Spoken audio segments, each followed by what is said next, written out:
Hi, I'm Rachel.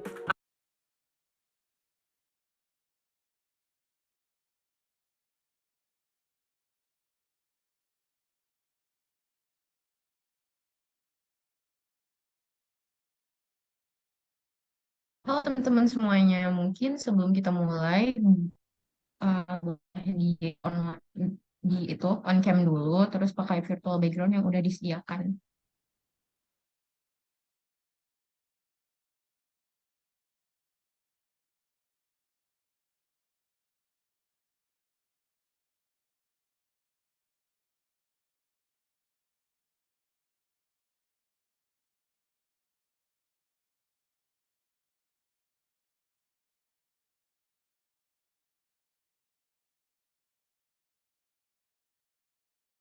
Oke teman-teman, selamat pagi. Gimana nih teman-teman kabarnya di hari yang puasa ini ya? Pada capek nggak sih atau pada ngantuk?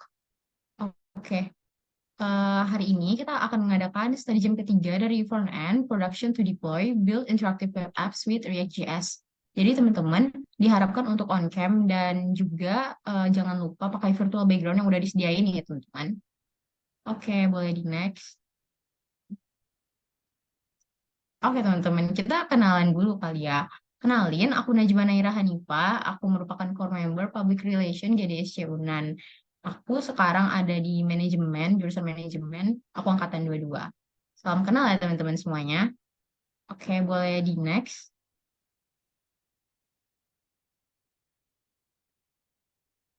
Oke, sebelum kita mulai, kita ada expectation settings. Jadi, untuk teman-teman semua, aku pengen teman-teman untuk on cam, aku ingetin lagi, karena aku pengen lihat nih muka teman-teman yang cakep-cakep, yang cantik-cantik. Oke, jadi jangan lupa on cam.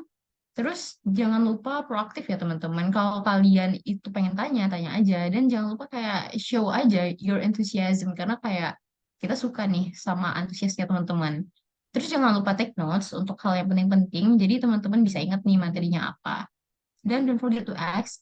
Pokoknya tanya aja nanti. Nanti ada sisi Q&A-nya. Kalian bisa bebas tanya. Jadi kalian nanti juga bisa nanya di Slido, which is anonim. Dan yang terakhir jangan lupa fill the attendance form karena nanti bakal dikirim setelah acaranya selesai. Mungkin di akhir meetingnya ya teman-teman. Jadi stay tune sampai akhir. Oke, lanjut. Oke, kita cek mood dulu ya, teman-teman. Mungkin boleh kalian tulis kalian ketik di kolom chat, itu mood kalian yang mana? Ada satu, dua, tiga, empat. Yang satu kalau kalian ngantuk, yang dua kalau mungkin bengong, ketiga mungkin lapar ya. Dan yang keempat kalian excited nih. Coba kalian bikin dulu. Oke, itu ada tiga, lapar ya. Tiga, satu. Enggak ada yang empat nih. Oke, teman-teman. Mungkin karena puasa kali ya. Oke, boleh lanjut. Oke, sekarang teman-teman boleh join di Slido kita dan tulis satu kata, ketik satu kata yang ngegambarin mood teman-teman nah hari ini, perasaan teman-teman. Oke, teman-teman boleh join di Slido-nya.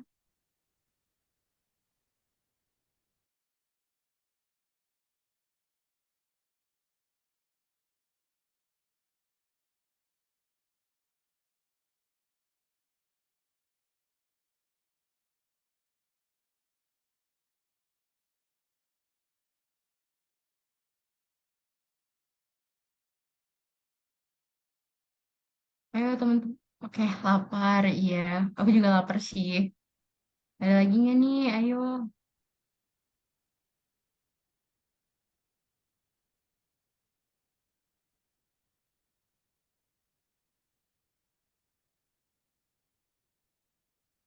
ngantuk. Ngantuk. Iya, aku juga. Aku nggak ngantuk sih, aku udah tidur tadi. Semangat 45. Nah, ini nih bagus banget semangat 45. Lelah. Masih jam 10 loh.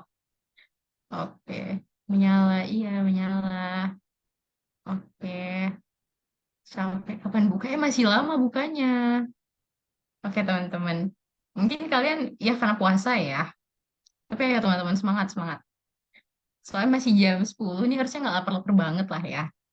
Oke, boleh lanjut. Nah, teman-teman, jangan lupa kalian harus registrasi di coding biar bisa klaim sertifnya nih, teman-teman. Jadi boleh di-scan dulu barcode-nya, atau mungkin bisa di-screenshot, teman-teman. Oke, karena rugi kan, teman-teman, kalau misalnya nggak di-regis, karena nanti nggak bisa klaim sertifnya. Oke, boleh lanjut. Nah, oke. Sekarang kita kenalan dulu nggak sih sama speaker kita pada hari ini? Jadi ini ada Muhammad Ulil Absar dari Core and Developer. Remember nggak sih ini? Oke. Halo Lil.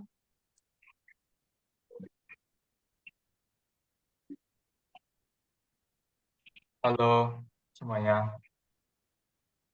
Halo, apa kabar Ulil? Gimana moodnya? Perasaannya?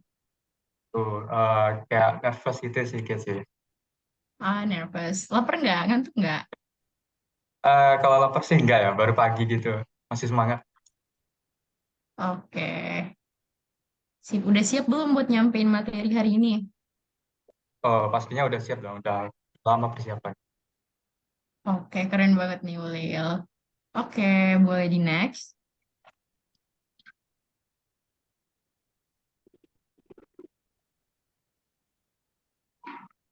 Oke, mungkin sebelum Ulilnya menyampaikan materi, mungkin aku bakal bacain dulu experience-nya Ulil.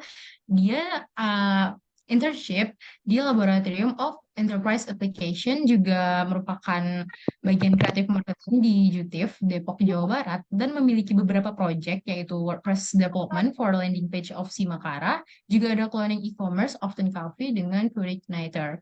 Juga Ulil tuh juga punya achievement, teman-teman, yaitu Third Winner Better Day Project 3.0 Business Idea Competition Universitas Jember 2022.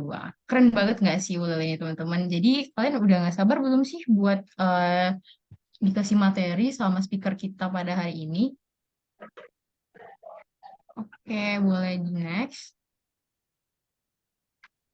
Nah, mungkin tanpa berlama-lama lagi, kita langsung aja ya masuk ke materinya, langsung masuk ke inti acaranya, Study Jam Front-End, Build Interactive Web Apps with React.js. Kepada Ulil, dipersilahkan. Mungkin foto kan ini ya. Ya, mana kacamata Cleo pakai nanti. Oh, kau dun. Yang bisa pakai. Dun, lo udah pakai kau ini.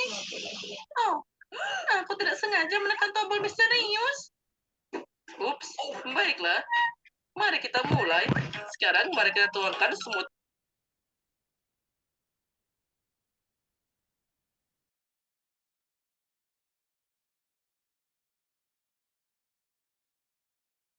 Oke,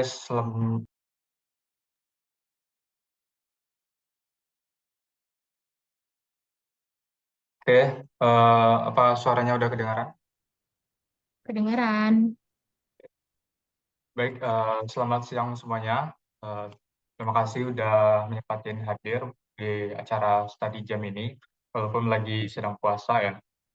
Dan teman-teman tetap semangat untuk hadir pada acara hari ini.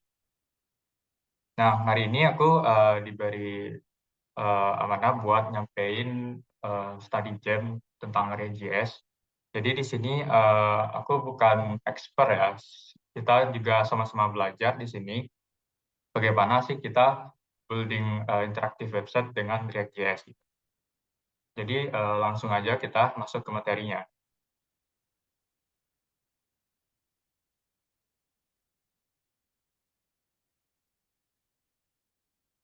Nah, di React.js ini kita akan bahas apa aja sih, gitu. Jadi kita itu akan berkenalan dengan React.js, terus kita tuh membuat UI dengan React.js, interactive web, dan deployment.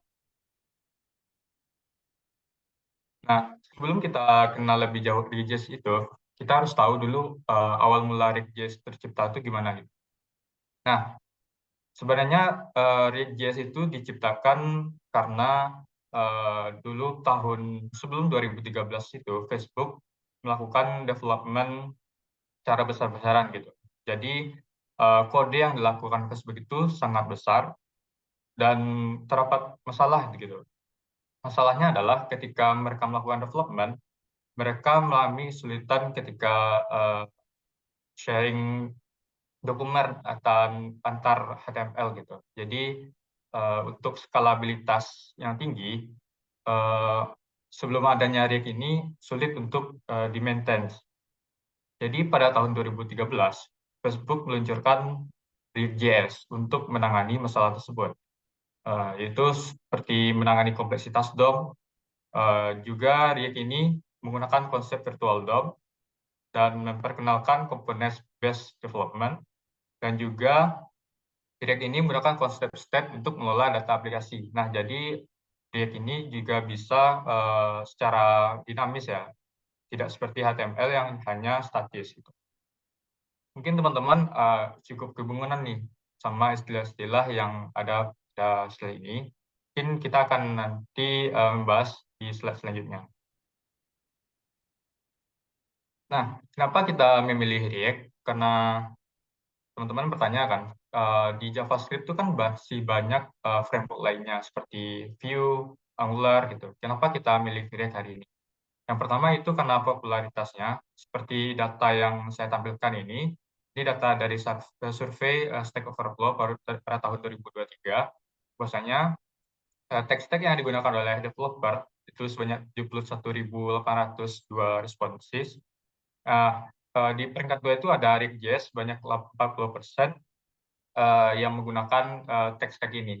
Jadi karena populer tersebut, maka lingkungan resource-nya itu sangat luas ya. Dan juga curve belajar dari React.js ini nggak terlalu curam ya, masih landai gitu. Misalnya teman-teman uh, pernah belajar JavaScript DOM gitu. Maka untuk belajar React.js ini nggak terlalu susah gitu. Nah, kemudian kita berkenalan dengan React Development Environment. Jadi, lingkungan yang mensupport React.js ini gitu. Mungkin dari teman-teman developer udah pernah melihat logo-logo ini ya. Mungkin buat yang belum pernah lihat logo ini, mungkin aku kenalin dulu. Yang sebelah kiri ini adalah Node.js. Node.js itu runtime dari JavaScript. Nah, sebenarnya JavaScript itu hanya bisa dijalankan di browser kita masing-masing. Dengan Node.js ini, kemampuan runtime dari browser itu diambil ke dalam Node.js, sehingga kita bisa menjalankan JavaScript di komputer kita. Kemudian ada Node NPM, itu Node Package Manager, sebuah paket manager dari Node.js, untuk menginstal dependensi yang kita butuhkan itu. Juga ada Vite. Vite ini paket modul yang digunakan untuk berbagai bahasa seperti JavaScript, TypeScript, dan lain-lainnya. Karena sekarang kita menggunakan paket modul Vite, karena Vite ini sangat ringan ya dibandingkan menggunakan NPM biasa. Nah, kemudian kita berkenal dengan folder structure React.js. Di sini kita lihat banyak sekali ya folder-foldernya, seperti node modules, public, search, itu apalah gitu. Mungkin sekarang mungkin teman-teman kebingungan, nanti aku jelasin secara detail ketika demonya. Nah, misalnya ketika kita install aplikasi websitenya gitu, yang muncul itu hanya file app.js, app.jsx, index.js, dan main.jsx. Untuk folder kayak seperti APIs, asset, komponen, pages, style, utils itu hanya itu dibuat secara pribadi oleh developer untuk memudahkan pemisahan logik dari masing-masing komponen gitu. Misalnya logik bisnis atau logik UI. Nah, untuk penjelasan lebih lanjut, mungkin kita akan menjelaskan di demonya, karena agak susah juga dijelaskan karena baru berkenalan ya, seperti JS. Nah, untuk pertama mungkin kita lihat dulu ada sebuah kode ya, fonts element sama dengan H1 hello world. Mungkin teman-teman bisa beri pendapat secara pribadi, apakah ini string atau HTML gitu. Mungkin teman-teman bisa keep dulu jawabannya.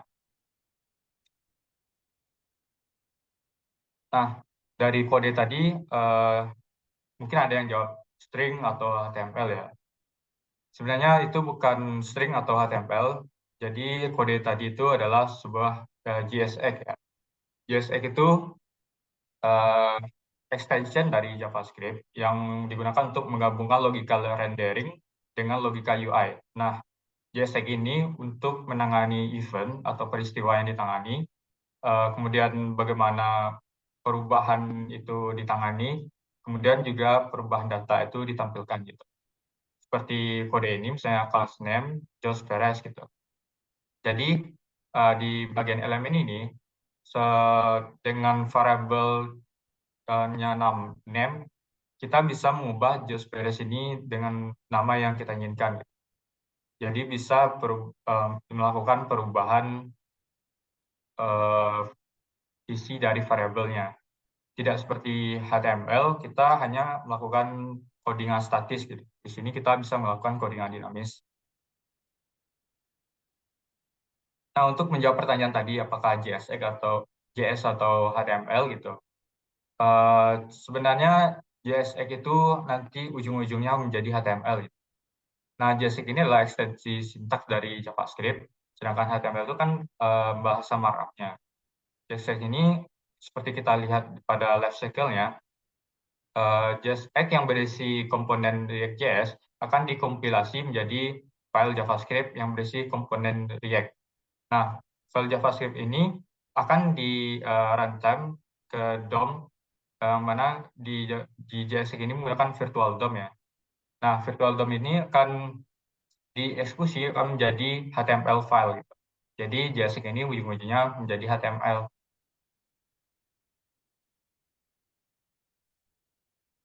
Nah, berdasarkan rendering tadi, kita bisa menemukan konsep namanya rendering elemen. Jadi di setiap project React.js itu pasti selalu ada satu file HTML. Gitu. Jadi file HTML ini menjadi fondasi untuk membuat file-file lainnya dengan React.js. Nah, di sini contohnya kita punya ID dengan nama root yang merupakan fondasi kode HTML. Kemudian kita melakukan rendering, membuat elemen dengan React.js dengan cara tradisional seperti ini. Misalnya kita membuat function untuk mendapatkan elemen yang bernama ID, yang di atas ini itu function root. Kita membuat root dengan elemennya ID. Kemudian kita membuat sebuah elemen yaitu H1 hello world. Dari root tadi kita render elemen yang ingin kita tampilkan. Nah, masih sama dengan rendering tadi, masih masuk konsep rendering. Di sini kita ada istilah lain nih, namanya SSR atau CSR. Nah, SSR ini adalah server-side rendering, sedangkan CSR client-side rendering. Bedanya apa gitu? Kalau client-side rendering artinya dari pengertian harfiahnya aja sih. Berarti rendering yang dilakukan di sisi klien gitu, di sisi kita sebagai user. Seperti ini, misalnya di bagian homepage ini terdapat link untuk menuju screen gitu. Ketika kita pencet link to screen, maka kode itu di-render di sisi laptop kita, di sisi user. Kita klik itu loading dulu di laptop kita, baru ditampilkan kode screen-nya. Beda halnya dengan SSR, itu server side rendering, itu kodenya di-render di sisi server gitu. Jadi ketika kita mengklik link to screen, itu sudah di-render dulu di server, baru dimunculkan di screen layar kita. Jadi untuk pengembangan lebih cepat sebenarnya itu menggunakan SSR. Namun React.js ini menggunakan konsep CSR ya, client side rendering. Untuk SSR ini contohnya menggunakan Next.js. Setelah kita berkenalan dengan rendering, kita berkenalan dulu dengan konsep komponen pada React gitu. Jadi React ini menggunakan konsep komponen dalam pengembangan websitenya. Kita lihat dulu bagaimana traditional approach, pendekatan tradisional ketika kita membuat komponen dalam pengembangan aplikasi. Biasanya dalam membuat project itu, dalam pendekatan tradisional, kita memisah HTML, CSS, dan JS. Saya HTML filenya sendiri, CSS filenya sendiri, dan JS itu filenya sendiri gitu. Nah, dengan React.js ini, dengan pendekatan modern, antara HTML, CSS, dan JS itu disatukan menjadi satu komponen.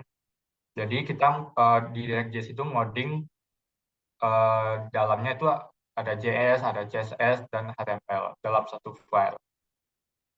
Nah, hal ini mungkin membuat kita menjadi lebih cepat ya dalam proses pengembangannya, karena kita tidak perlu bolak-balik file dari HTML, CSS, dan JS untuk mengerjakan satu komponen gitu. Jika kita udah memahami konsep komponen dalam React.js, kita lanjut ke dari komponen itu sendiri gitu. Ada namanya stateless komponen gitu. Stateless komponen ini sebenarnya lebih tepatnya kayak function komponen ya. Jadi stateless ini tidak menyimpan informasi tentang keadaan sebelumnya. Dia itu bersifat immutable, jadi ketika ada perubahan itu tidak menyimpan perubahan sebelumnya. Dia itu hanya read only gitu, hanya membaca. Props ini hanya mengembalikan apa yang harus ditampilkan tanpa harus mempertimbangkan keadaan di sebelumnya atau di masa depan. Jadi hanya untuk masa kini gitu. Seperti kode ini, mungkin props ini akan dijelaskan lebih lanjut ya di slide selanjutnya. Jadi misalnya ada function apps, kita return komponen yang bernama welcome. Jadi welcome ini berasal dari function welcome yang isinya itu sebuah JSX yang dirender adalah H1 yaitu hello.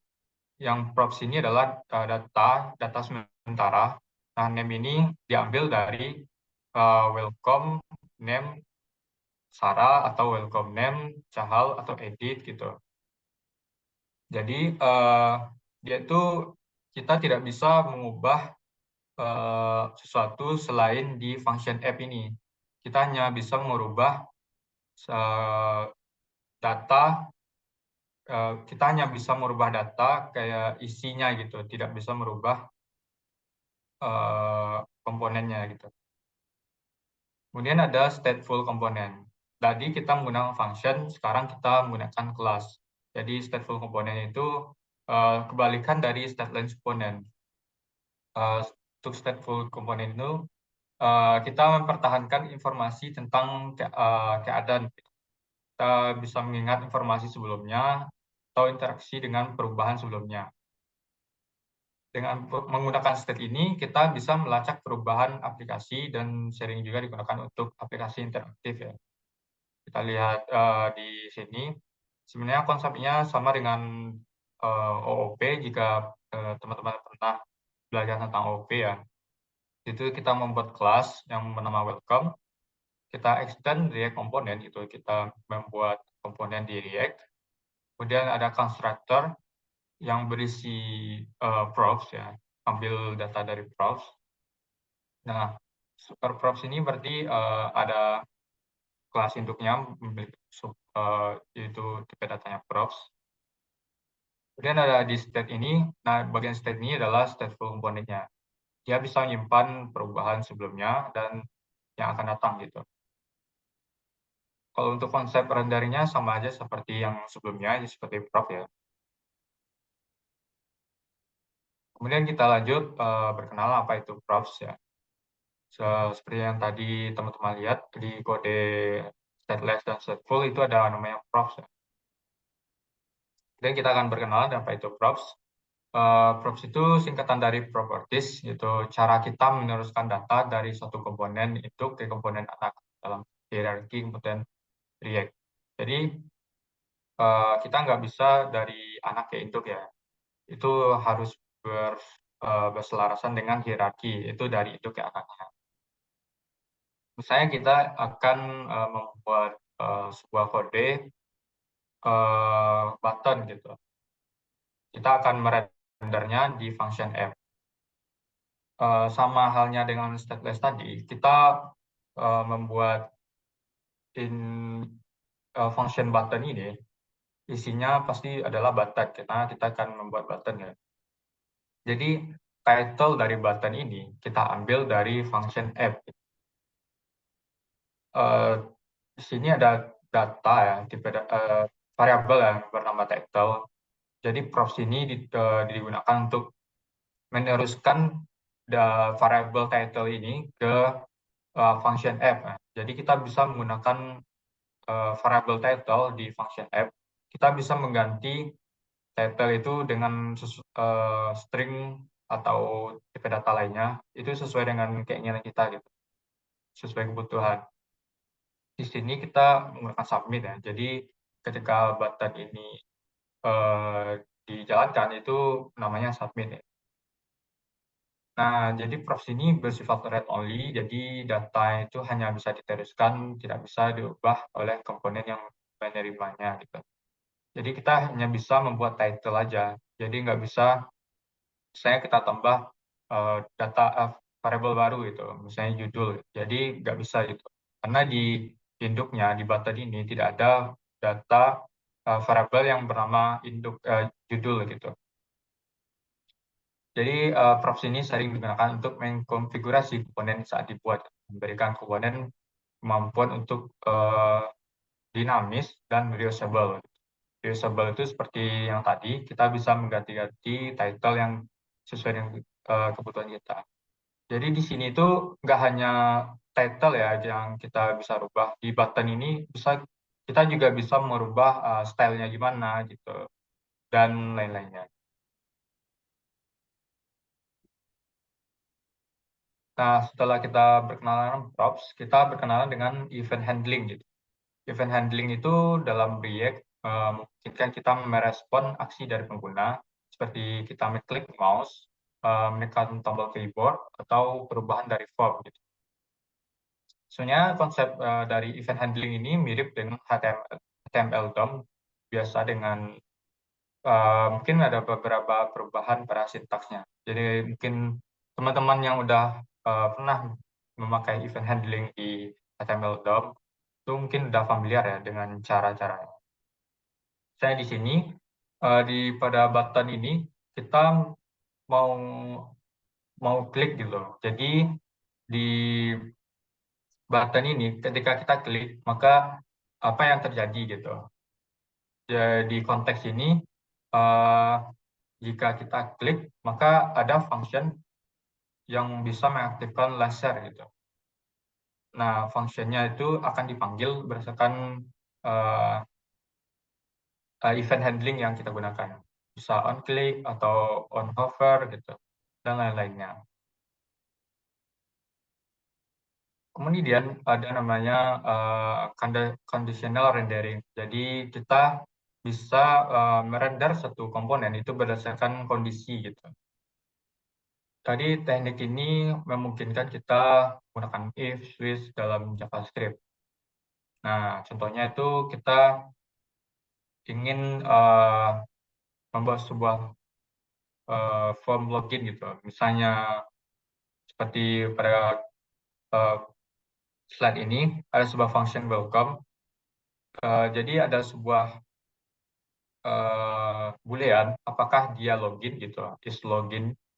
Jika dia login, maka akan ditampilkan sebuah uh, elemen yang bernama welcome back gitu. Jika pengguna ini belum login, maka dimunculkan elemen please sign up gitu. Jadi kita bisa lebih interaktif lagi dalam membuat website dengan conditional rendering ini.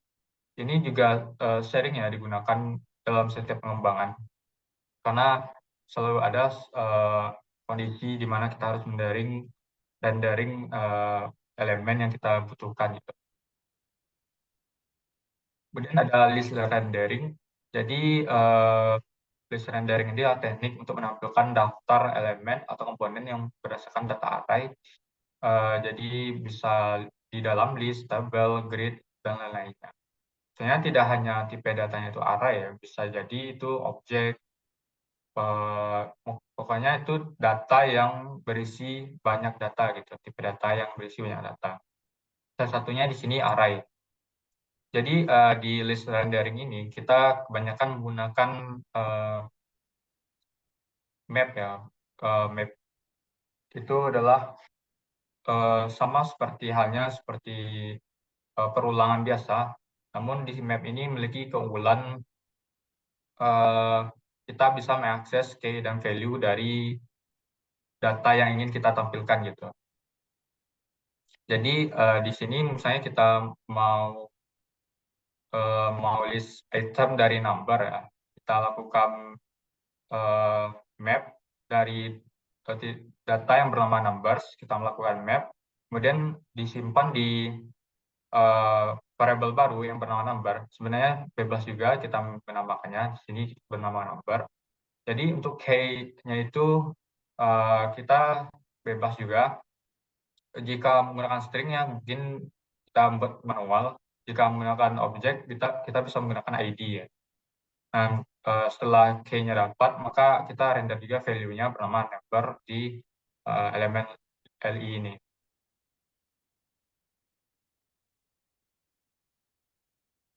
Nah, kemudian ada namanya konsep useState. Itu adalah konsep dari hook. Hook ini memungkinkan kita untuk menambahkan state ke dalam komponen fungsional. Jadi, setelah kita berkenalan dengan props, itu meneruskan data, jadi state ini bisa menyimpan data sementara di suatu function gitu.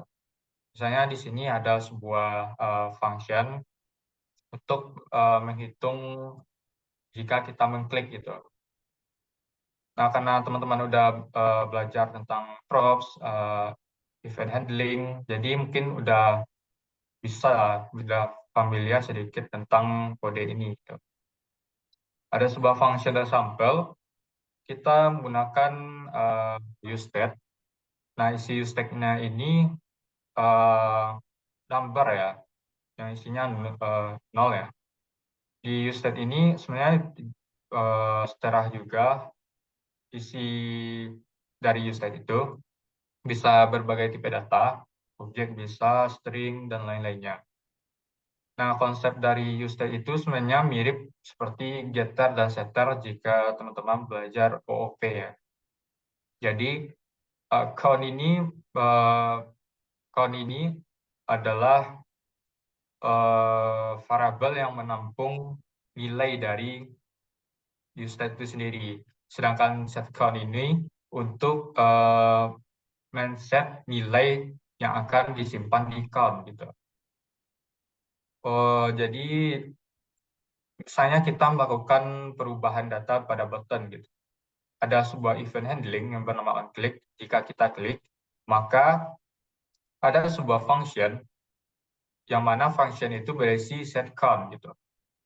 Yang mana setCount ini jika kita lihat count-nya ini akan bertambah 1 jika kita klik gitu. Nah, jika kita klik, maka yang awalnya set count ini berisi 0 di useState itu, kita klik, count ini kan bertambah 1. Jadi, set count ini adalah melakukan perubahan pada nilai count. Jadi, nilai count saat ini adalah 1 gitu, ketika kita klik. Kemudian, kita lanjut ya, setelah useState ini, ada namanya use effect gitu.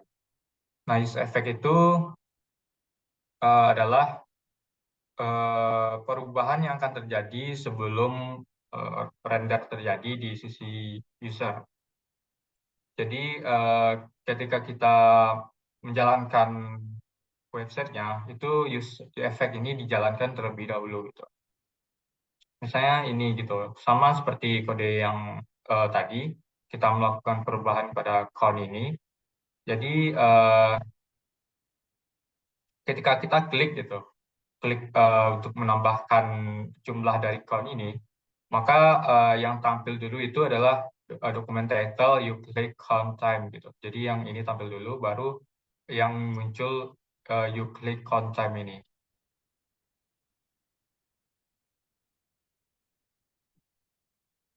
Nah, di sini pada React.js ini menggunakan atomic design di dalam proses pengembangannya.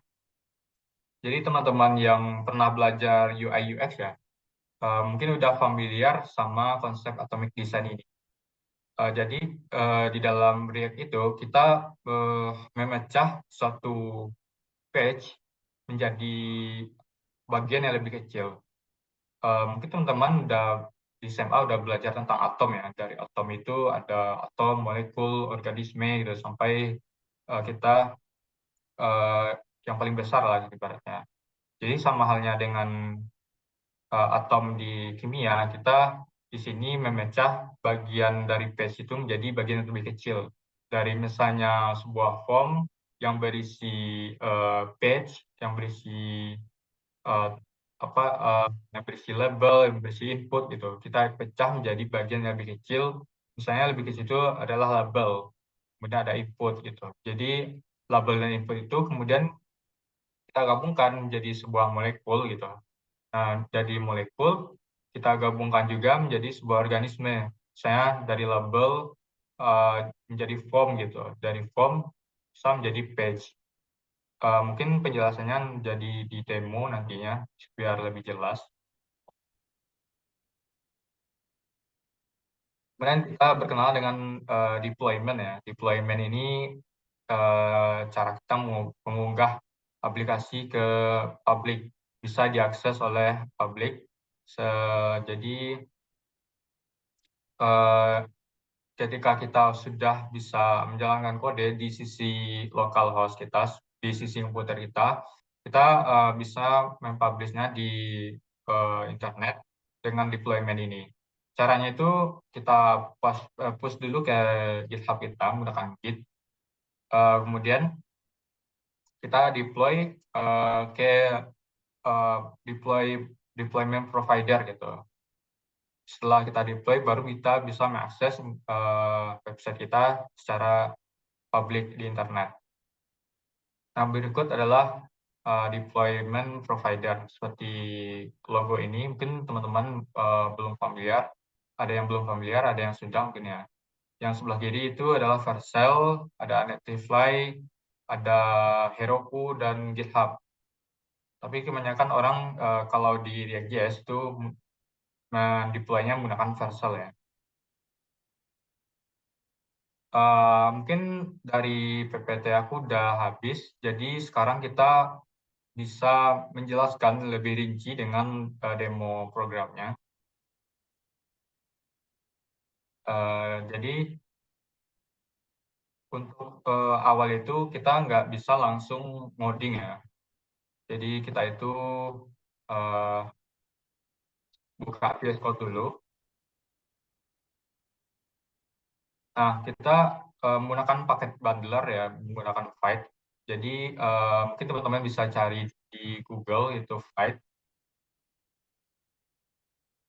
Nah, Vite ini kita melakukan instalasi paketnya dengan command line ya. Kita get started, kita cari. Nah, ini kita menggunakan npm sebagai packet manajernya. Jadi kita salin aja npm create stateless ini. Kemudian kita salin di command line yang kita buat di folder project kita. Nah, mungkin kita beri namanya study jam ya. Kita pilih bahasanya kita menggunakan React.js dan menggunakan JavaScript gitu. Kemudian kita masuk ke folder study jam tadi, kita melakukan install npm untuk paket node modulnya.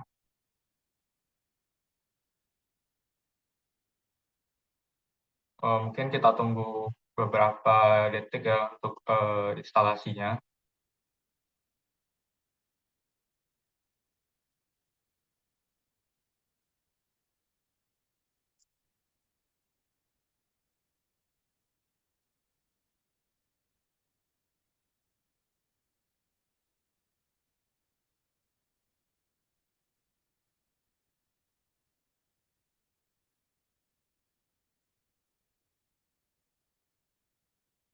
Nah, udah selesai, jadi kita masuk ke kodenya.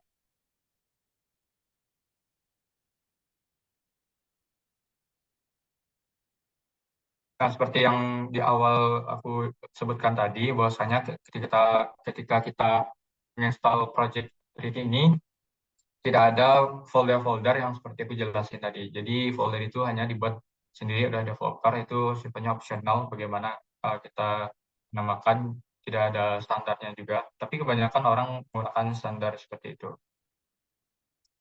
Nah, di sini kita lihat eh, project-nya. Untuk menjalankan project-nya itu menggunakan npm run dev jika menggunakan file eh, modul gitu. Kita klik di Google localhost 573.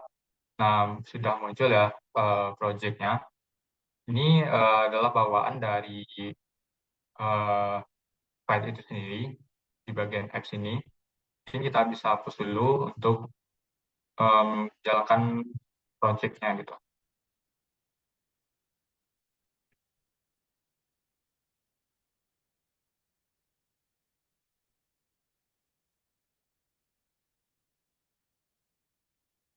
Nah, udah. Jadi sekarang eh, mungkin aku mau pakai Tailwind aja kayaknya supaya lebih cepat.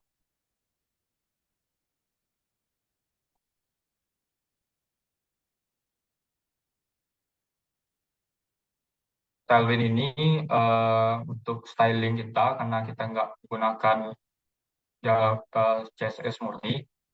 Karena CSS murni itu rasanya lumayan lama ya. Jika kita menggunakan framework guide, misalnya di file ini, kita bisa menggunakan framework guide ini untuk instalasinya. Karena kita udah menginstal file tadi, kita langsung aja install Tailwind-nya gitu.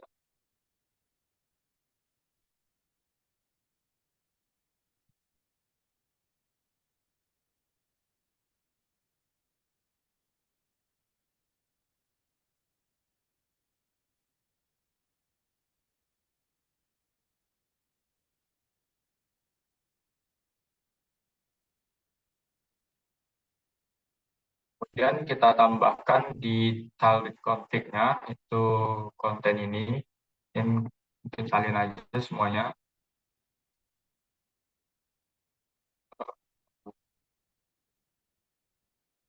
Udah, ya.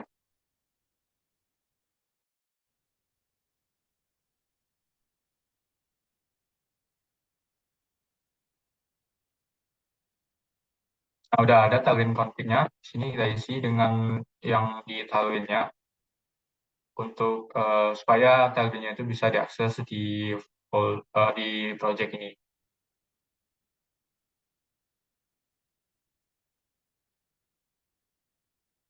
Kemudian misalnya kita ada sebuah contoh desain ya, detail embed, kita akan menggunakan prinsip atomic design untuk membuat uh, detail embed ini ya. Jadi misalnya kita membuat sebuah folder yang bernama komponen.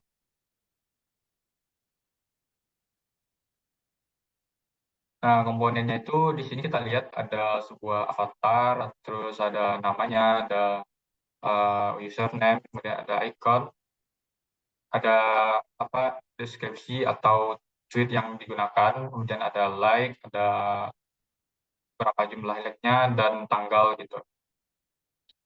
Di sini kita lihat kayak menggunakan prinsip atomic design ya. Bahwasanya kita akan memecah sebuah page ini dari page ini menjadi bagian lebih kecil gitu. Kita bisa memisah jadi sebuah atom itu avatar. Jadi kita membuat avatar, kemudian ini kita gabungkan menjadi uh, komponennya, dan komponen ini digabungkan jadi sebuah page gitu. Oke, langsung saja.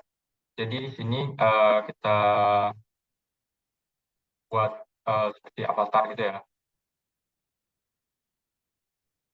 Untuk extension-nya kita menggunakan JSX. Caranya itu kita buat function namanya avatar dan kita ekspor.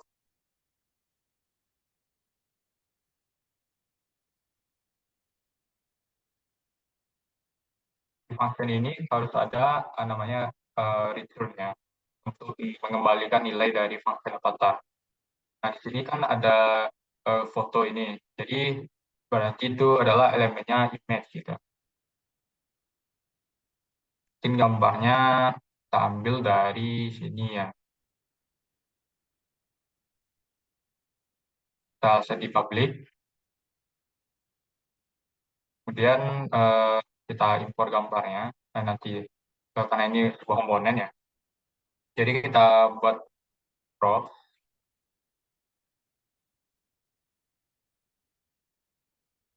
Nah, prop itu isinya di sini. Terus, karena kita file sumbernya itu di sini, kita ngubah di sini.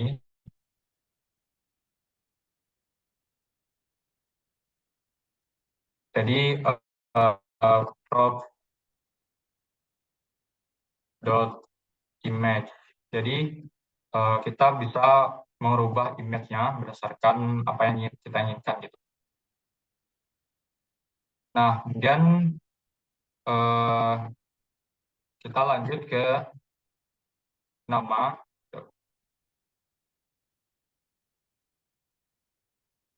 username lah.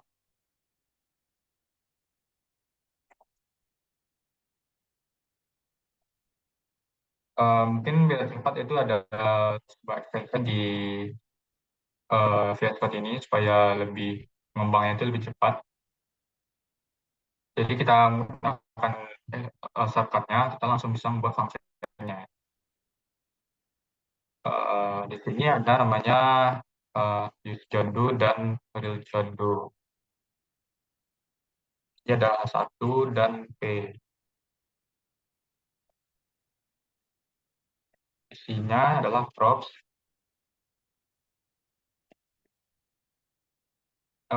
Kalau lebih dari satu, kita bisa menggunakan destructuring ya di dalam JavaScript namanya.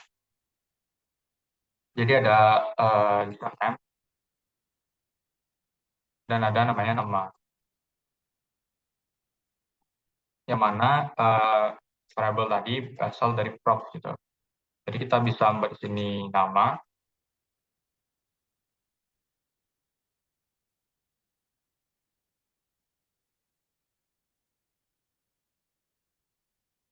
dari sini username gitu. Nah, sudah. Kemudian untuk ikonnya nanti kita install dari pihak ketiga. Ini ada yang namanya tweet gitu. Kita buat komponen tweet,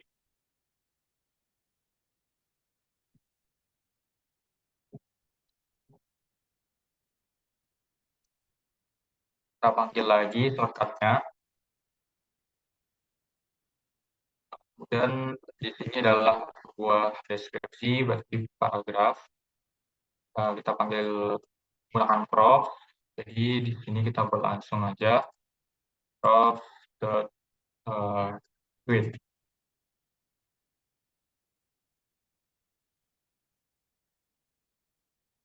Kemudian ada sebuah icon like dan eh, jumlah like-nya, ada tanggal.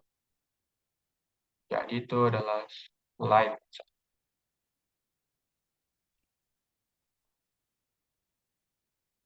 Buat komponen like, isinya itu ada eh, icon ya. Mungkin langsung aja kita install aja dependensi dari icon ini. Di sini aku menggunakan Lucid React.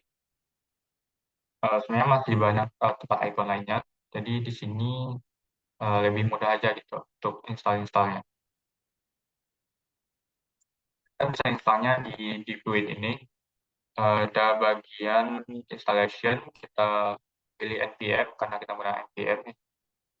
Dan kita install di project kita.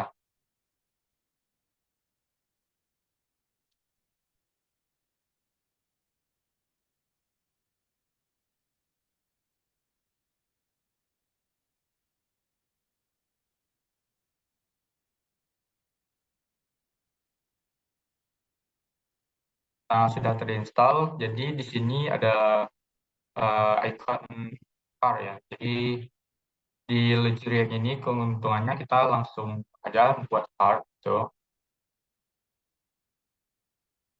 Jadi semacam komponen. Jadi kita tidak perlu membuat impor ekspor icon gitu. Kita cukup impor dari Luxurious-nya aja.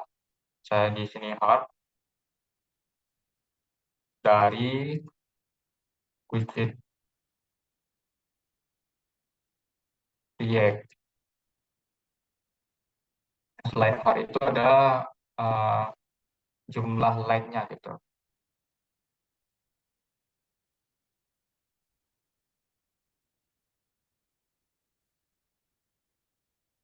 Prop like. Kemudian ada tanggal ya.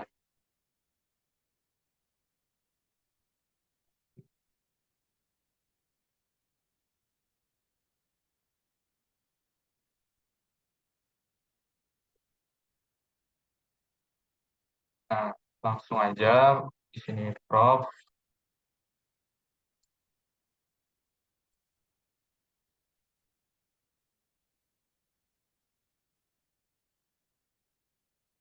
Setelah itu kita gabungkan antara ini dan ini gitu.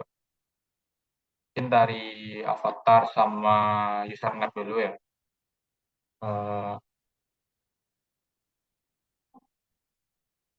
Setelah komponen,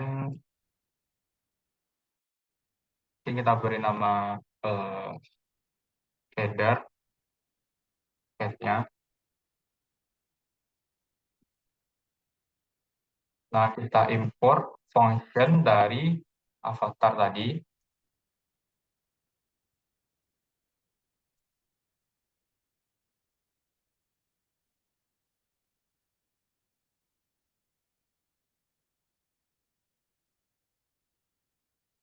Kita bisa menggunakan avatar.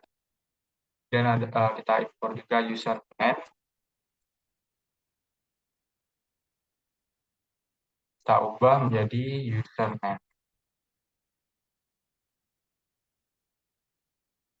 Kemudian karena eh, kita sampai sebuah page ya, maka kita teruskan lagi props yang ada di username, yaitu nama username sama avatar yaitu image. Kita teruskan lagi di sini di bagian head ini, kita buat prop yang isinya adalah username sama image sama dengan prop. Jadi kita meneruskan data yang ada dari eh, komponen dari username dan avatar.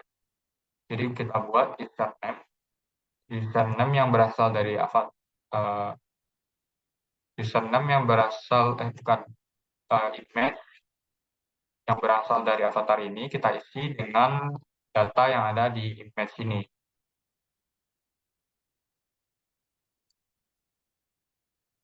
Begitu juga dengan username yang terdiri dari username kita isi dengan username yang ada di function ini dan name-nya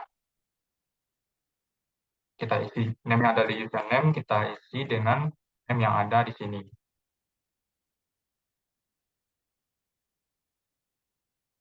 Nah, sudah bagian ini.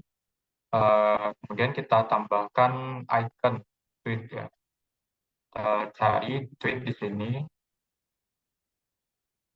tweet. Kita lihat seperti di sini ada Twitter ya, nama elemennya. Kita import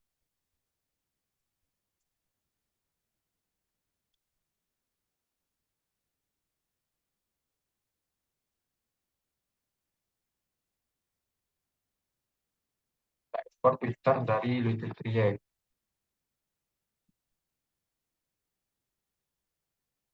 Kemudian karena di bagian tweetnya udah satu, kemudian ada eh, kita gabungkan like dengan tanggalnya.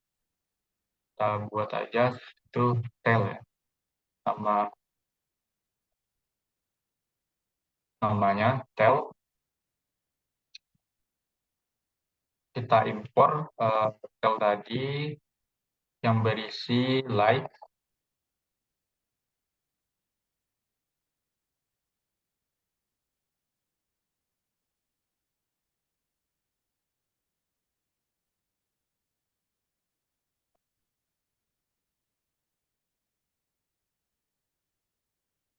dan ada tanggal ya.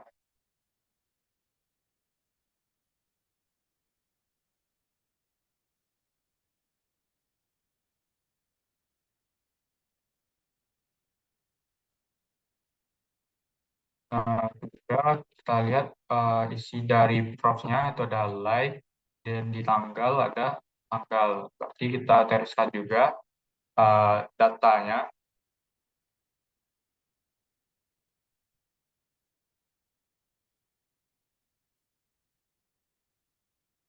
like tanggal.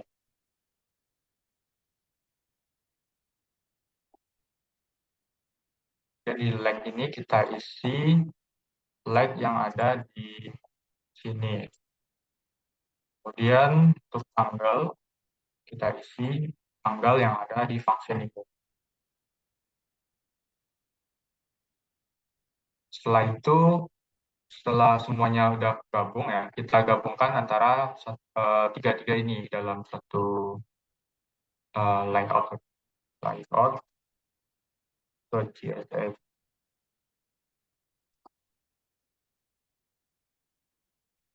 Isinya itu ada head, kita impor lagi head, kita impor eh, tweet, kita impor tail, dan kita gabungkan head,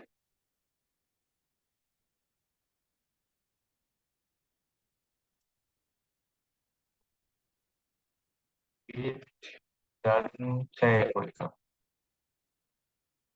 Setelah itu di bagian apps kita panggil layout tadi, for layout,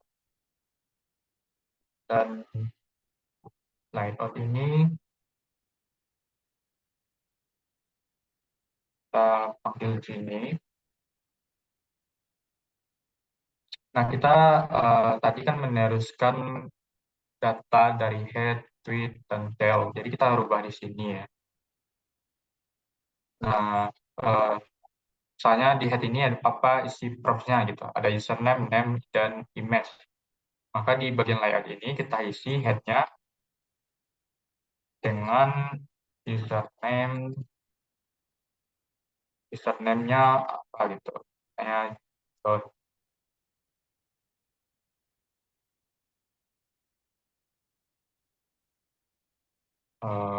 komponen head,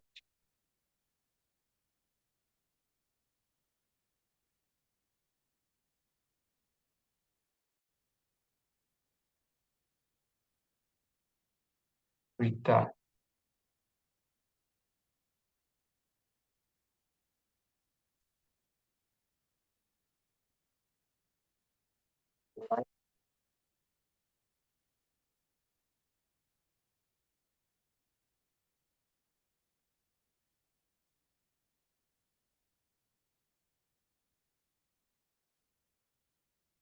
Dot, dot,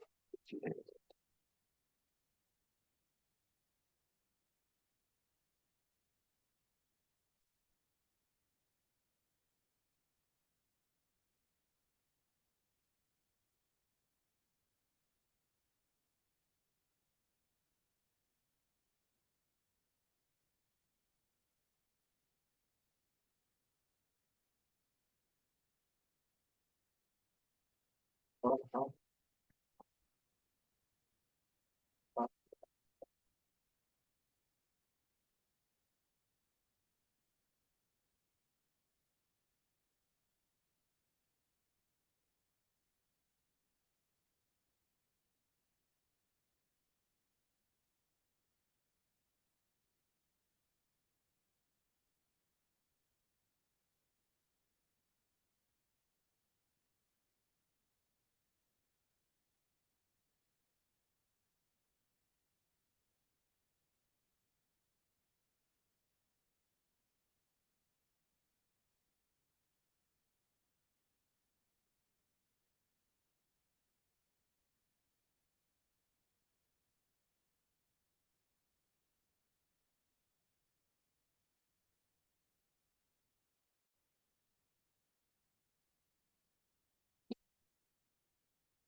Oh,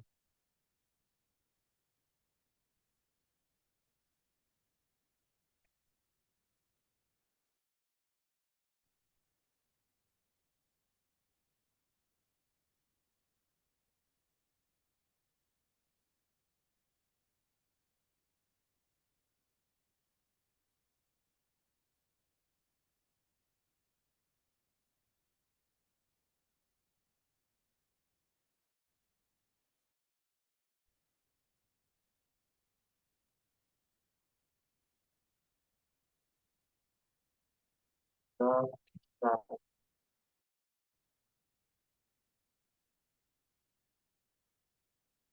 kita kita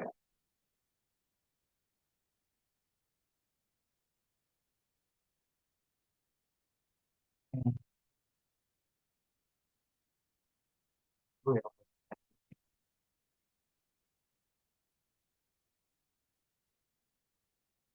Nah, di sini kita lihat bagian headnya.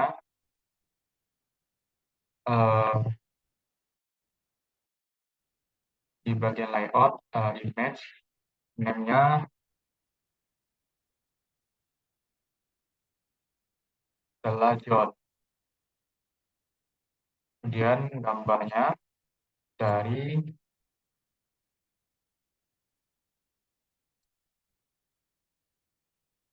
public John.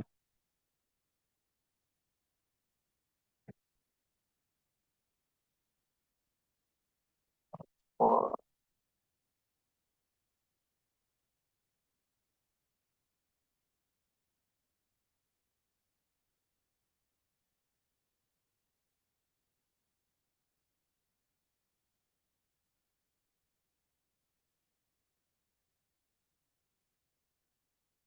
dengan image,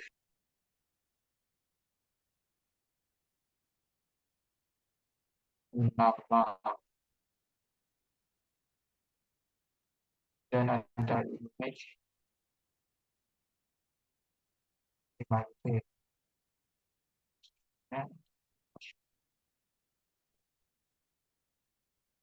Jakarta image. Nah, udah keluar. Kemudian bagian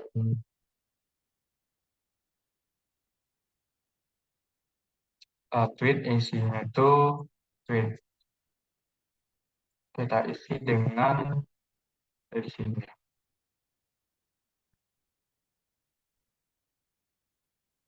udah keluar. Kemudian like,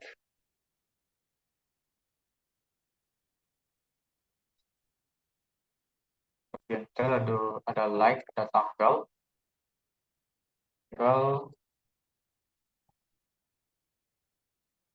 eh,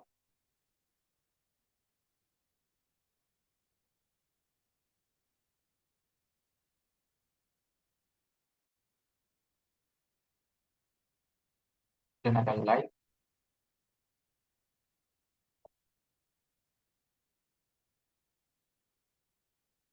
Nah, kemudian kita lakukan desainnya ya, desain supaya bisa menjadi segini. Pertama kita ke bagian head itu, bagian pertamanya. Ini ada div. Nah, kita karena menggunakan Tailwind ya. Mungkin teman-teman yang udah pernah pakai Tailwind, kita buat displaynya menjadi flex.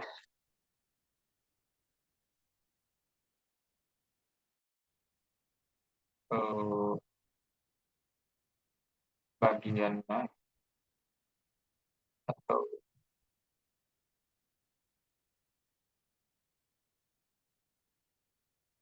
hmm,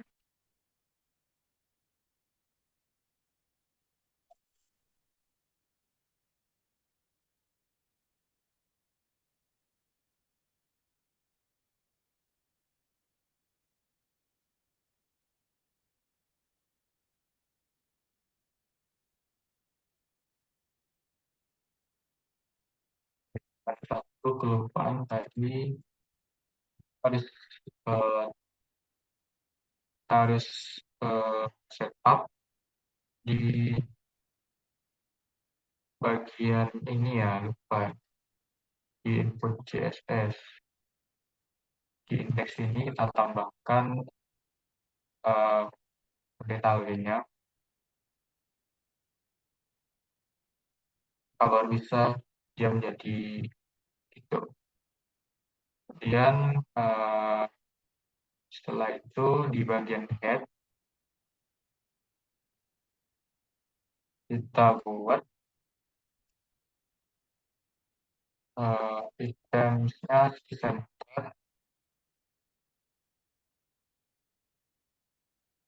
dan gapnya itu ada 3 atau 8 ya. Jadi kita atur dulu menjadi tengah. Kalau untuk secara keseluruhan berarti di bagian layoutnya. Last name kita buat posisinya absolute. Bagian leftnya 20 kurang ya, 40.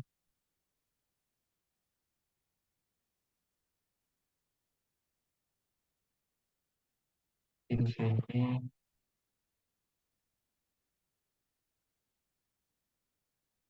10 right.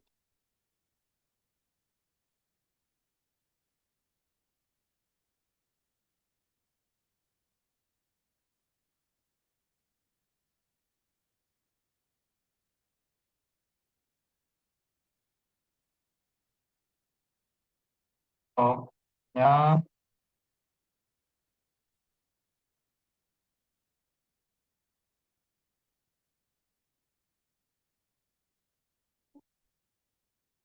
bottom ya. Nanti kita buat div lagi.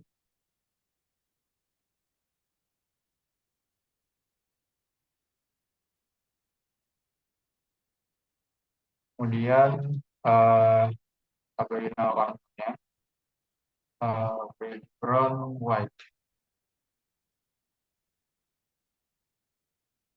Kita buat paddingnya atau white-nya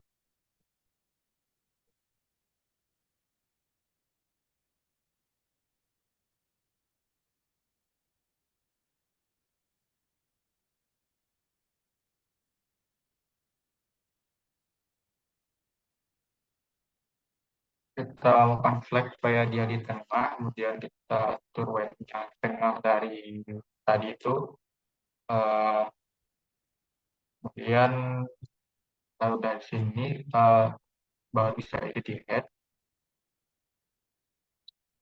berarti bagian username ya. Username itu namanya kelihatan, kita kasih stylenya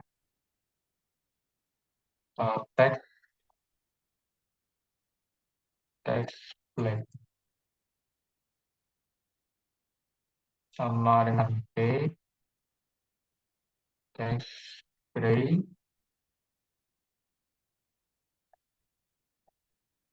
Kita ubah ukurannya teks LG.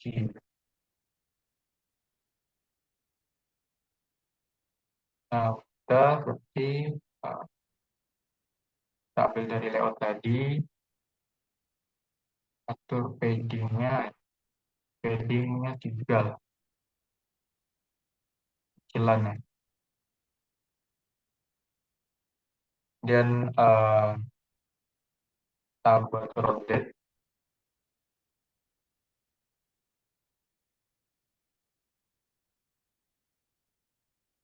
dan kita panggil tweet, kita ubah warnanya jadi black.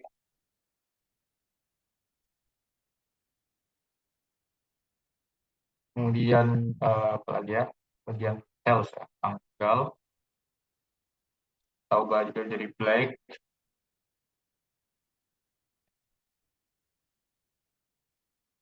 Kita ganti bagian next ya,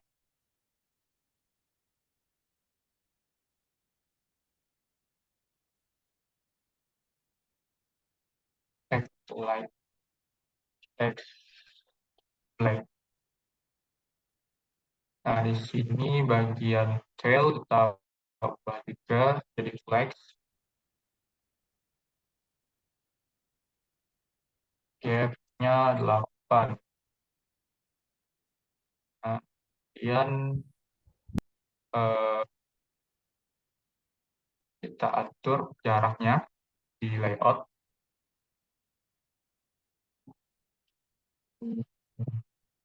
Flex, flex, call, gap 3. Kemudian eh, line hack dari tweet ini ya.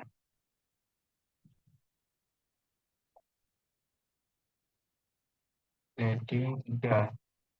Oh, sempit. Leading 5. Hmm,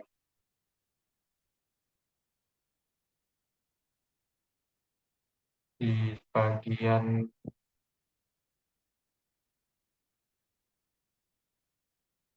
add avatar.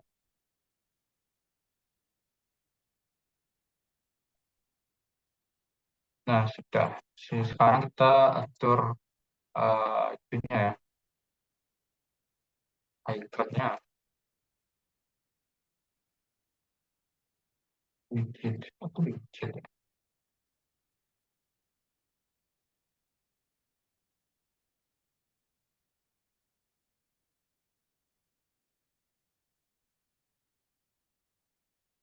Itu dia.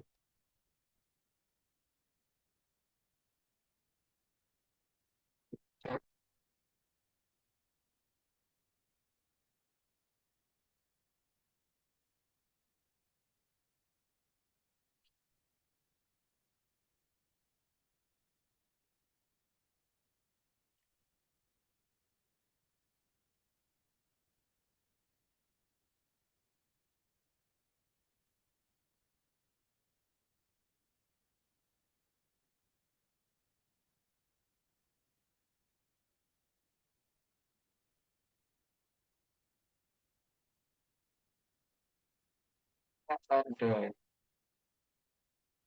tadi paket desainnya widget di widget widget juga.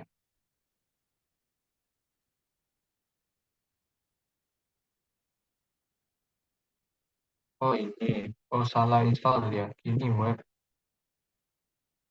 pantas ya. Sorry ya teman. Tadi salah install kalau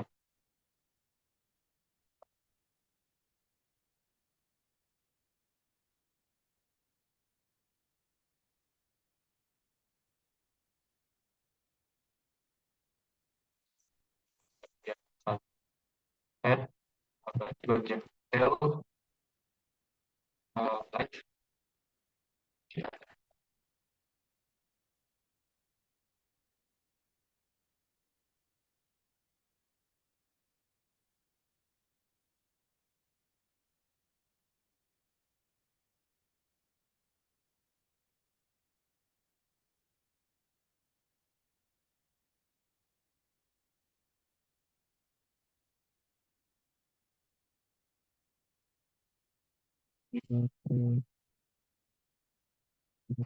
Start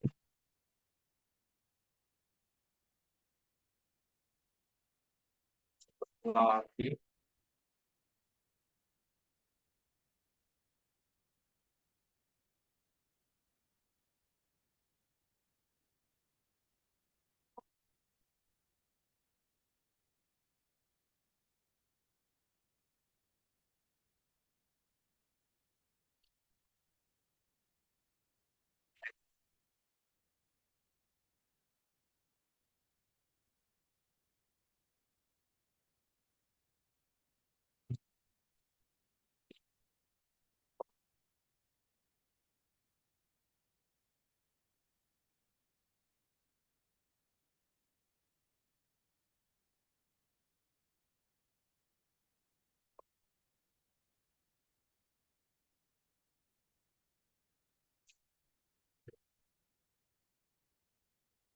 Ada kemudian di bagian like,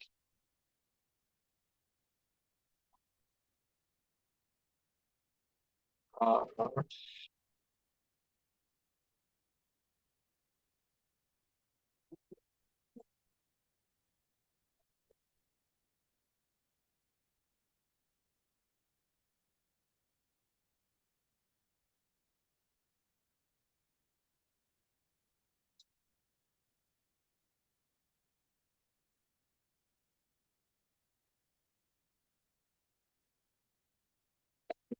like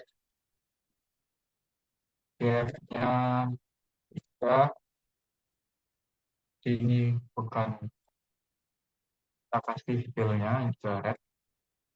Nah, bagian head itu ada minus Twitter, berarti uh, pisahkan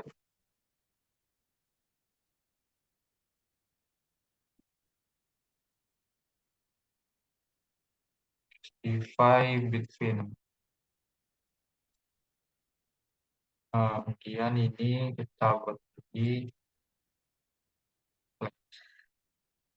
dan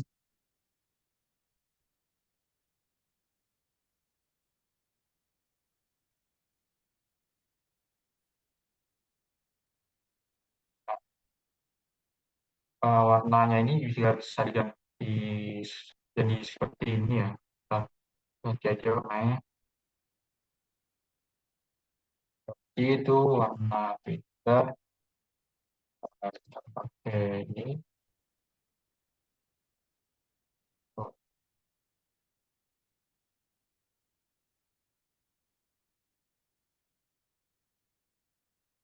oke ya. Oke.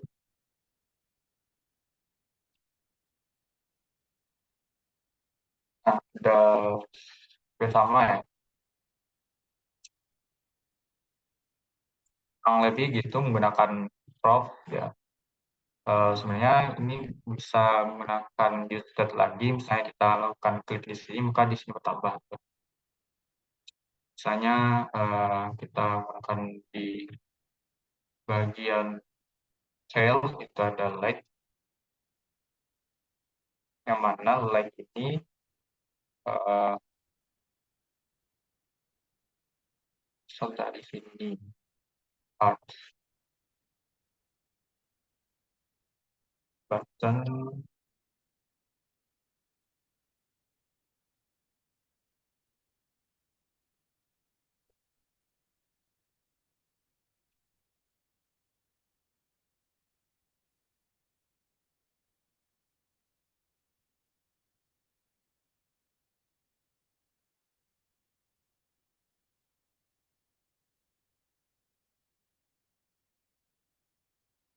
Nah, ketika kita klik ini dia akan bertambah satu. Kita menggunakan konsep use state ya. Jadi kita akan use state itu kita panggil variabelnya itu ada light, target light dari use state.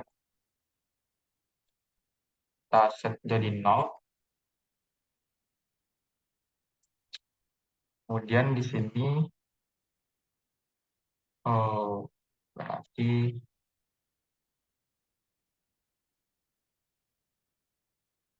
uh, light out ya.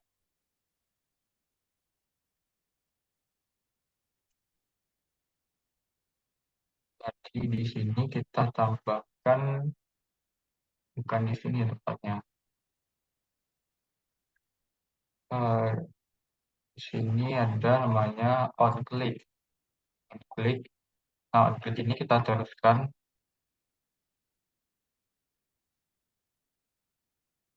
functionnya ke layout. Tadi detail dulu ya. Detail. Di sini ada on click, karena isinya juga klik.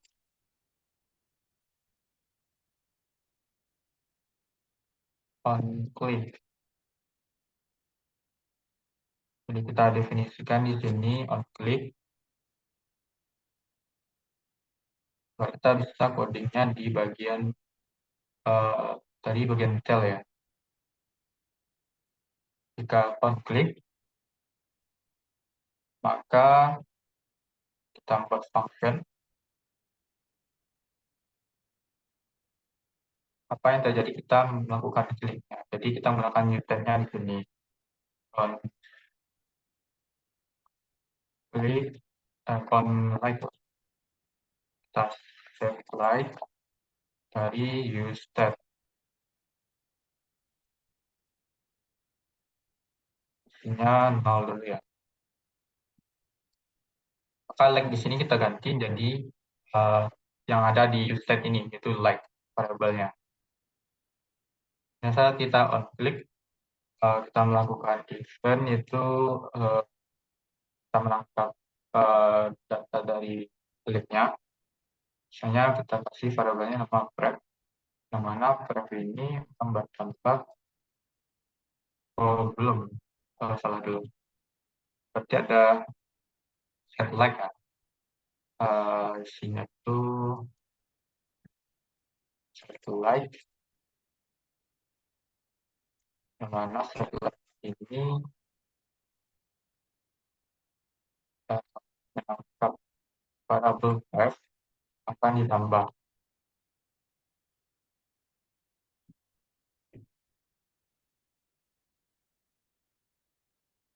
Berarti ditambah juga ya, sebuah function. Nah, di sini kan like-nya 0. Like, like, ada use tab.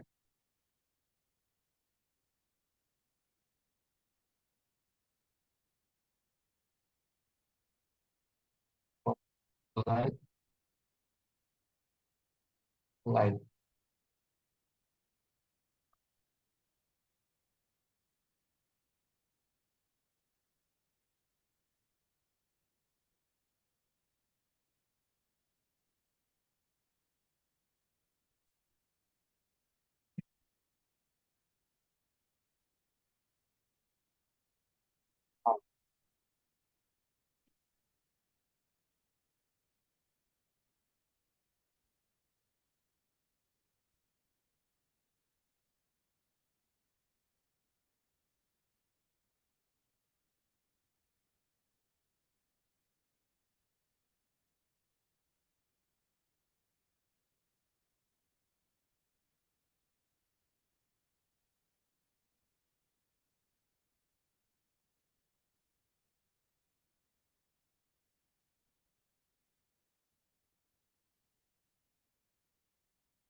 kita coba sendiri untuk state ini dan dari komponennya. Jadi kita menggunakan status saja, jadi menggunakan konsep props. eh, nah, gitu. Untuk use case mungkin teman-teman bisa coba sendiri karena tahu juga ini kenapa errornya nggak define ya. Nah, misalnya kita udah dapat seperti ini, misalnya kita ingin deploy di web. Kalau ingin deploy, kita build,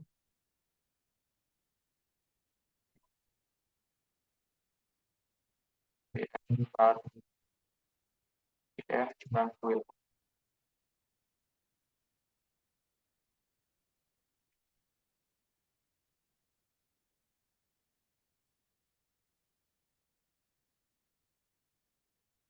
Jadi kita setelah selesai projectnya, kita akan build, kita akan deploy di Vercel ya. Vercel, jadi sini aku udah bikin akunnya. Jadi sebelum itu kita ke GitHub dulu, kita buat repository-nya.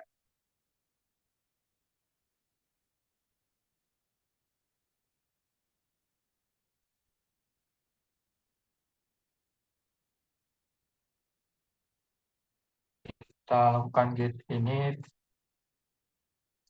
kita tambahkan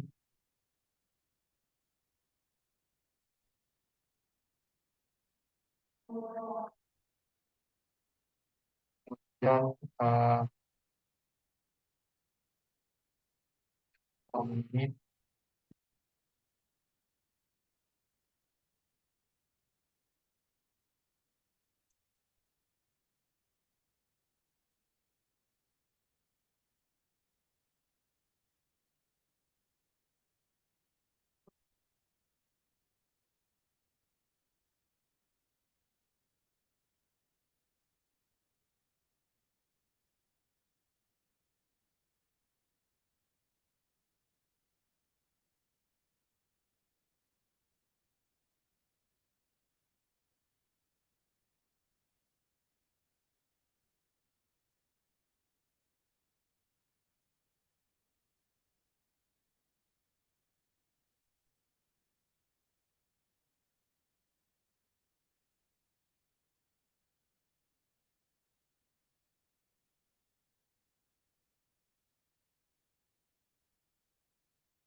repository,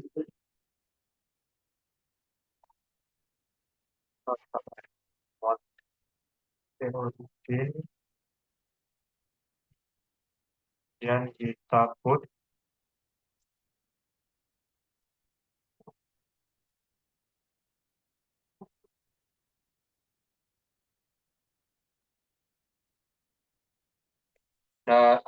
project kita ya. Kemudian kita ambil di first cell, kita add new, kemudian di project, kita ambil dari repository kita, bisa di gem, kita lakukan import, karena kita udah melakukan build tadi ya, npm run build, jadi kita nggak usah lakukan build lagi. Dan kemudian langsung deploy aja. Jadi sesimpel itu, kita tunggu prosesnya.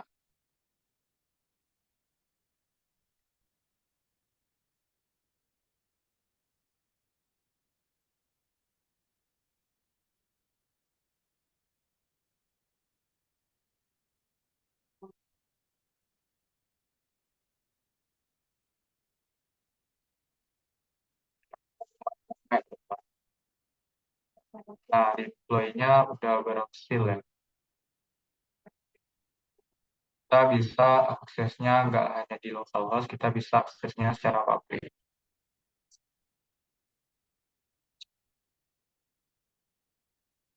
Kita lihat di sini kan. Nah, kita udah bisa aksesnya di StudyGame, Setup, Study App. Jadi kita udah bisa akses di public ya. yang cuma di local host. Jadi gitu sampai production to deployment. Jadi kita tidak bisa mendeploy project yang kita bikin tadi. Mungkin tadi aku udah cukup ya penjelasan dari uh, React.js mengenai interaktif web. Untuk penugasannya, jadi di sini aku buat suruh tugasnya itu buat landing page bukan menggunakan React.js. Kemudian kita deploy ke Vercel ya. Requirement-nya itu kita menggunakan prinsip automation yang aku demokan tadi. Kan menggunakan reusable component. Jadi tadi kan menggunakan prinsip automation, otomatis kita bisa menggunakan komponen tadi berulang-ulang. Kemudian menggunakan state, props, hook, rendering, dan lain-lainnya. Mungkin teman-teman bisa explore lebih banyak lagi karena di sini kita nggak terlalu lama ya, kita jadi terbatas secara waktu, jadi nggak bisa banyak explore. Kemudian kan ada event handling seperti yang tadi, dan bisa diakses publik. Nah, jadi, kita deploy dengan Vercel tadi ya. Mungkin dari aku udah cukup, semoga teman-teman bisa memahami dengan baik apa yang telah aku sampaikan tadi. Aku kembalikan ke Naira sebagai pemandu acara ini.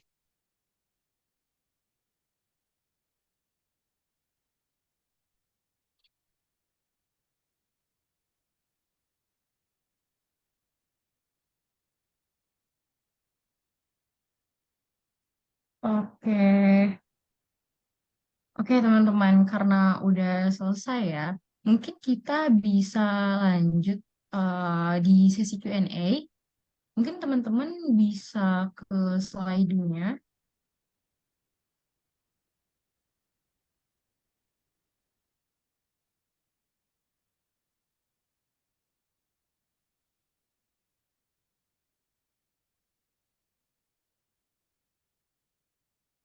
Mungkin boleh ke slide Q&A-nya, ke slide-nya, Kak.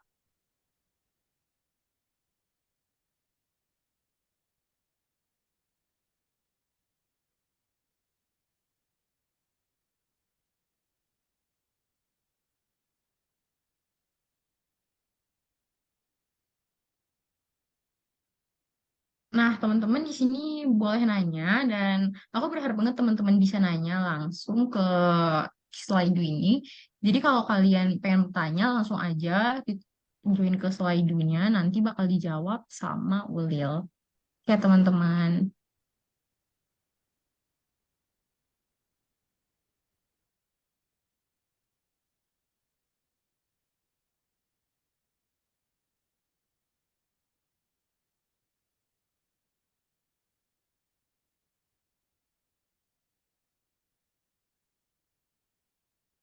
Mungkin kita bakal jawab yang satu ini aja dulu kali ya, teman-teman.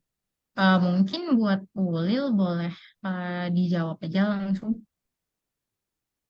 Oke, jadi pertanyaannya kalau bikin komponen dibikin satu file apa enggak kebanyakan filenya? Jadi sebenarnya itu bisa preferensi teman-teman ya. Jadi eh, yang aku contohin tadi itu dari Atom, jadi dari unsur yang paling kecil kayak avatar itu bikin satu file. Kalau secara project project lebih besar itu nggak efektif ya kalau bikin dari Atom gitu.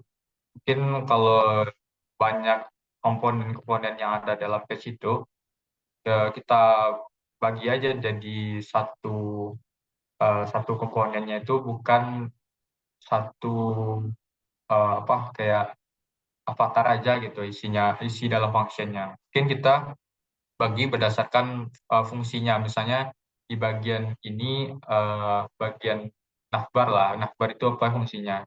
Jadi kita bikin file di bagian navbar yang komponennya itu tentang navbar gitu. Jadi nggak usah pecah sampai di sedetail itu. Jadi kalau kita bikin reusable-nya, kita lebih mudah menggunakan yang secara apa kayak nggak perlu sampai detail kayak tadi lah. Jadi aku tadi itu nyontohin buat memperkenalkan Atomic Design aja. Kalau teman-teman memang pengen pengen pakai Atomic Design tadi, mungkin kita bisa membuat folder lagi di dalam di komponen itu, misalnya di bagian navbar gitu, kita buat folder bagian navbar, isinya tuh file-file tentang navbar gitu, misalnya ada nav, ada logo gitu. Jadi kita gabungkan lagi menjadi satu layout navbar. Nah, layout navbar ini yang berisi komponen-komponen yang ada di navbar gitu. Jadi kita bisa main tracknya. Kalau tadi kan aku nggak bikin foldernya langsung satu file, jadi kelihatan banyak. Tapi kalau kita bisa menggabungkan ke dalam folder, jadi itu gampang di track ya. Oh, ini foldernya bagian navbar. Jadi navbar ini file yang tentang navbar ini ada di file layout navbar gitu. Jadi lebih mudah nanti digunakan. Mungkin dari aku itu. Oke, teman-teman ada yang mau nanya lagi nggak? Ayo langsung join aja ke Slido-nya. Atau kalau mau nanya langsung boleh banget, bisa raise hand aja teman-teman. Mhm.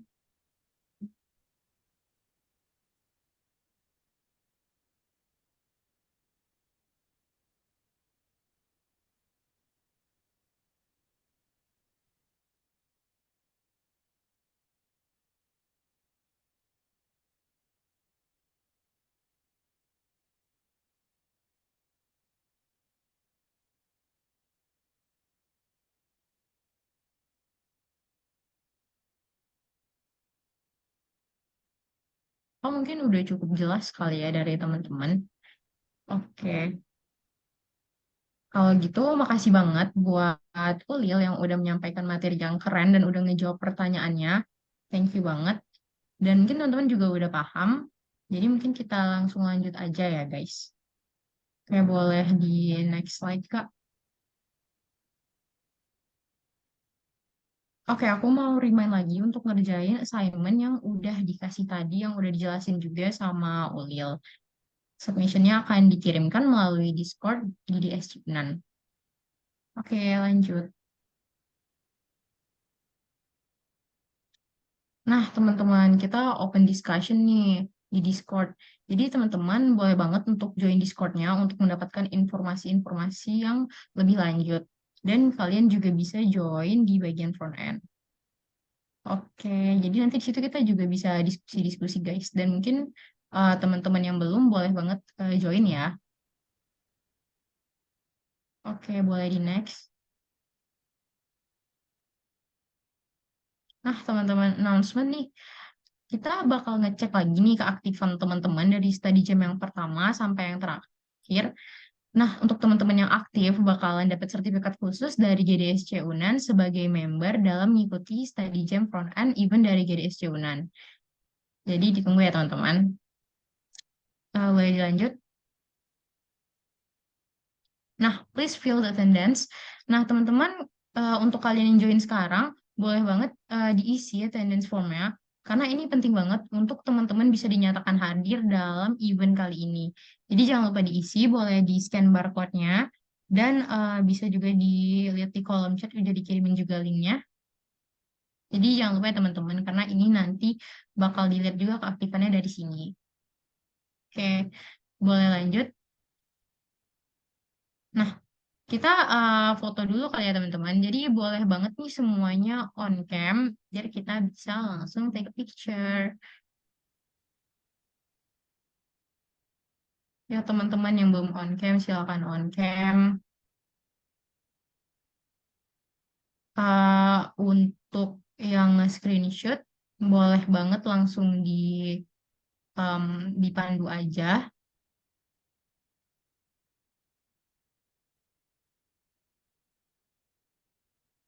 Ya, boleh.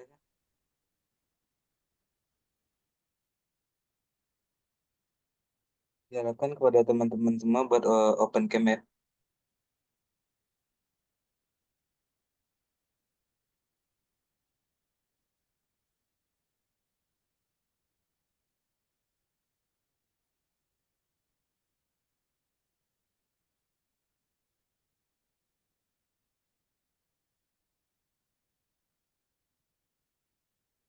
Oke, aku hitung. Satu, dua, tiga. Lagi. 1, 2, 3. Oke, GDC. Hand sign GDC. 1, 2, 3. Terakhir bebas. 1, 2, 3. Oke, makasih teman-teman semua. Oke, si Fadila.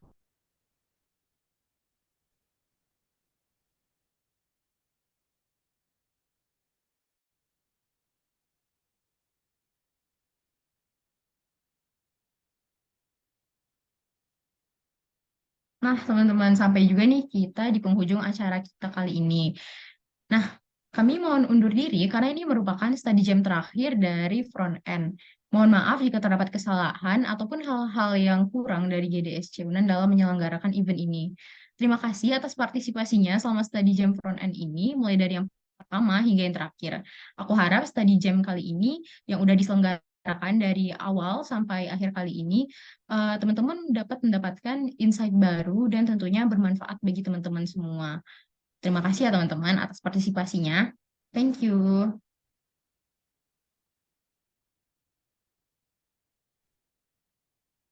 Ya teman-teman. Udah boleh live ya. Thank you banget. Oke, thank you, Kak. Makasih.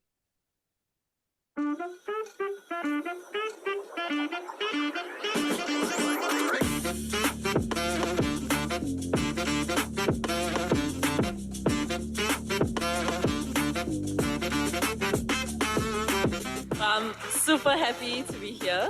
Is getting a chance to meet and know all of you, your stories, why you are here, what are you motivated by, and I'm very excited that